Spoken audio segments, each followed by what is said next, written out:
Hello, I'm Rupert van der Vel and welcome to the channel. They say that our eyes are the windows to the soul, but so too our hands are an extremely expressive part of our personality and character. We perhaps take our hands for granted and are largely unaware of the significant role they can play in communicating emotion, feeling and power.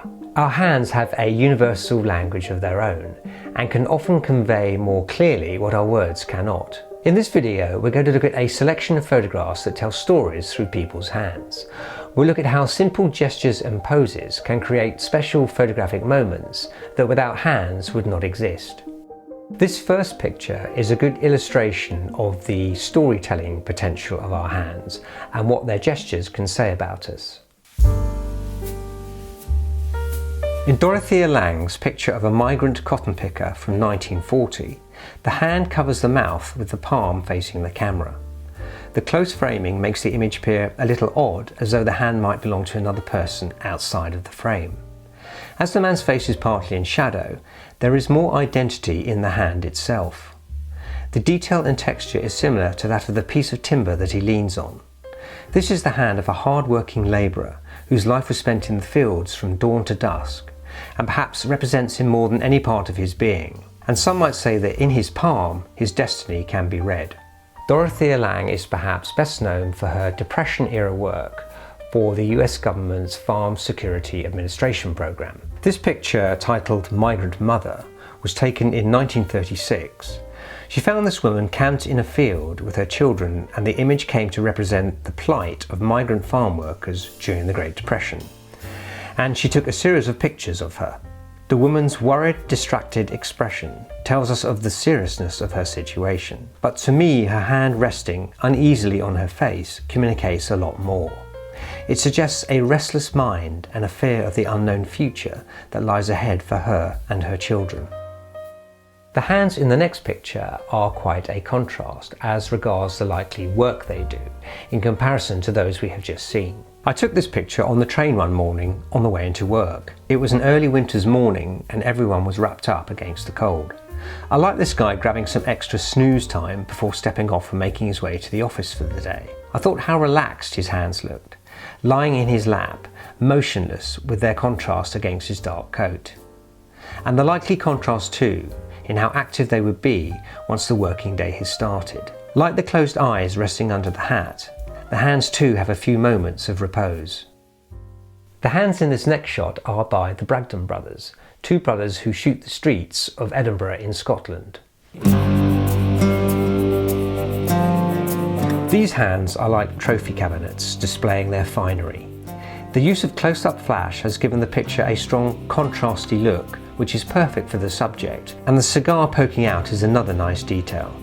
Although we can't see the face of the owner, these hands give us a fairly good idea of this person's likely character and personality. An example where photography can tell a story without showing us the whole picture.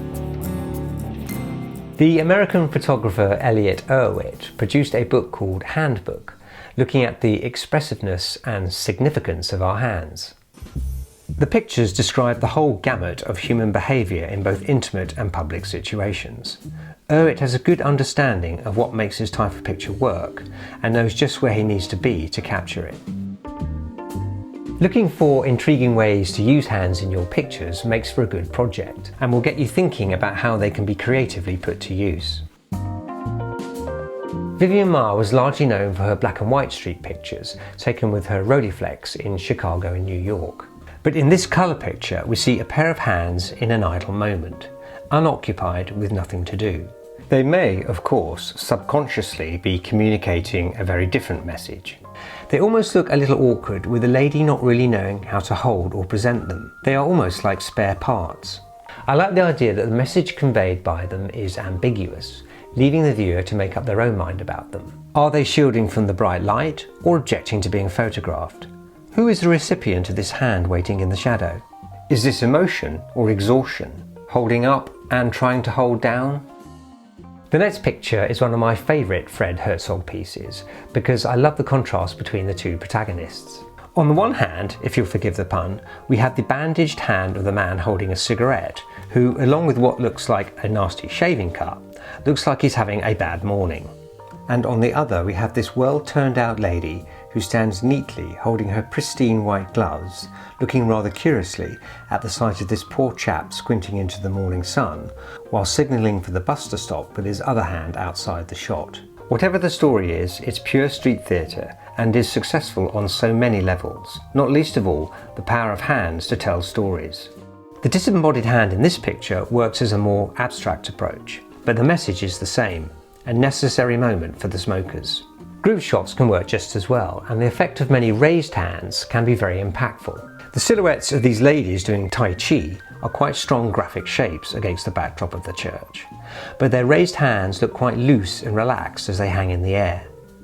In Paul Trevor's picture there is a rather humorous moment with what looks like a heated discussion and two people trying to bring home the point.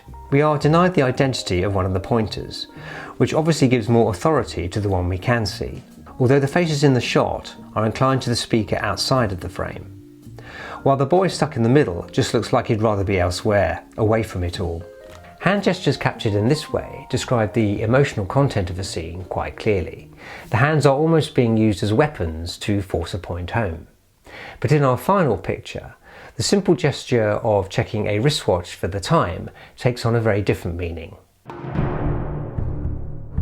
In this photograph by Magnum photographer Józef Kudelka, taken on Wenceslas Square, his outstretched hand signifies the beginning of the Prague invasion in 1968, and it's as poignant as it gets. A simple idea that is full of powerful meaning, and one that brilliantly records a significant moment in history. It features in his book Exiles, along with many other pictures taken during Kudelka's years of wandering through Europe and the United States after leaving his native Czechoslovakia. Focusing more closely on something like hands might seem a bit niche on the outset, but I think the more you consider something like this as a creative source, the more you realise how much you can actually do with it. As photographers, we should be looking more closely at the simple things around us for the deeper meanings that they can sometimes convey. I hope this slightly different look at what you can do with your street photography has proved both thought-provoking and entertaining. Let me know what you think in the comments. Check out my book Fine Art Street Photography. The link is in the description to the video below or from my website. Thanks for watching. Do have a look at the other videos on my channel and I'll see you next time.